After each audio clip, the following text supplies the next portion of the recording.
everyone, welcome back. This is a video I've been wanting to film for a while now. I'm seeing this a lot with my clients, so I wanted to talk with you about this because I'm sure you've experienced this. The thing is this, I would like for you to not blame yourself for what you did when you were with a narcissist. What inspired me to talk about this is, you know, those signs that you see on Instagram or everywhere, those quotes, and they say, sorry for what I did when I needed a cup of coffee, or when I was during lockdown, or something like that. Sometimes people feel sorry for what they did while they were with a narcissist, especially in family dynamics. This happens a lot, where the golden child usually has to do things for their narcissistic parent or parents. So sometimes they have to pick on a brother, or they have to do more severe things that are life-changing as well for them, things the golden child didn't want to do at the time.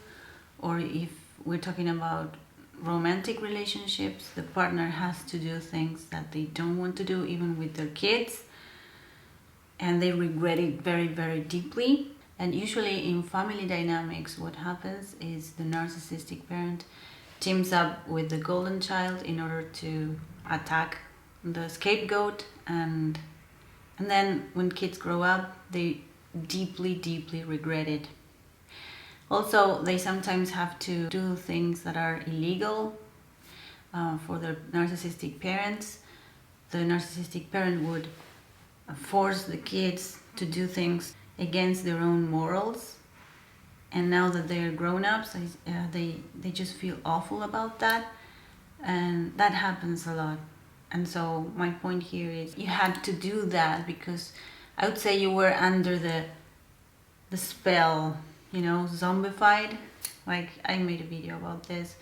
I think Richard Brannon was the one that started talking about zombies and being zombified by the narcissist. It's as if you are under a spell, and so much so if you are a little kid and you're growing up and you have to do stuff for your narcissistic parent that you don't agree with, and you end up doing that.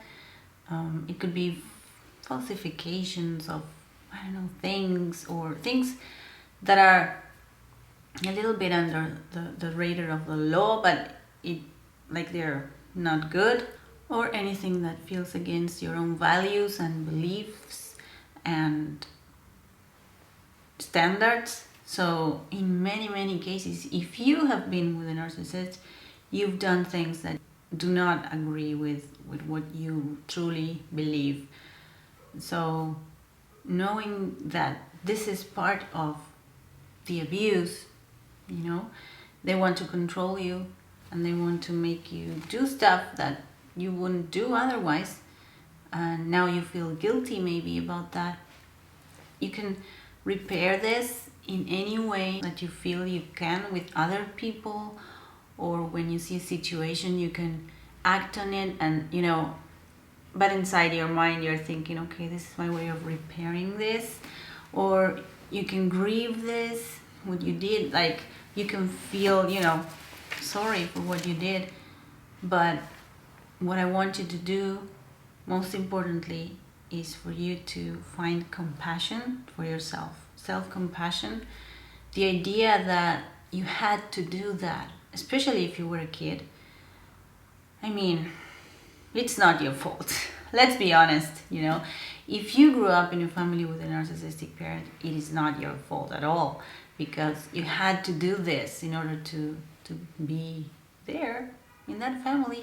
And it's not like you have many choices when you're a kid. You don't have money, you don't have means, you don't have any idea of how to survive in this world on your own. So it's not your fault at all. And also the things you had to do, you did them because you can compare them with a coping mechanism, because we develop these coping mechanisms in order to survive in certain environments. So in a narcissistic family, you would need to do a lot of things like that. If you find a chance, maybe you can repair that now. For example, if you had to be mean to your siblings, you can repair this right now and maybe talk to them and say, yes, listen, I know I did this, and now I know why I did this, and I'm so sorry, truly sorry, really, really sorry, and I would like to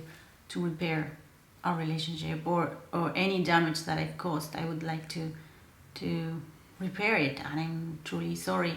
But here's the thing, now you know why you did these things, and please have self-compassion. Understand that you had to do this in order to survive in a family like that and to live there. Sometimes kids need to do stuff that are very, very compromised with their own values, and they have to do this, and they have to, because otherwise the narcissistic parent won't. They say, oh, I don't love you anymore, things like that, or I don't, they just neglect them otherwise. So they need to do stuff like that, kids. And in relationships, romantic relationships, you may have done this, and obviously if you were a kid growing up in a family like that, you did this oblivious, in many cases. You did not know that this is what we all know now. This was narcissism. This was toxic. You were playing the golden child. I don't know. You were teaming up with the narcissist to give the narcissist supply, at the expense of your siblings, or if you're in a romantic relationship, you were doing this at the expense of somebody else, and maybe you attacked somebody socially because you knew that the narcissistic person wanted you to do that, to defend them, and they are, the typical case where they end up appearing as, I'm okay, I'm cool, I'm fine, and the heavy lifting was done by the partner or by the kid of the narcissistic parent, where the kid has to defend the narcissist, and then you realize it was complete lie what they told you, and they send you to do stuff for them. So all that generates a lot of grief and a lot of guilt sometimes, and then you feel awful.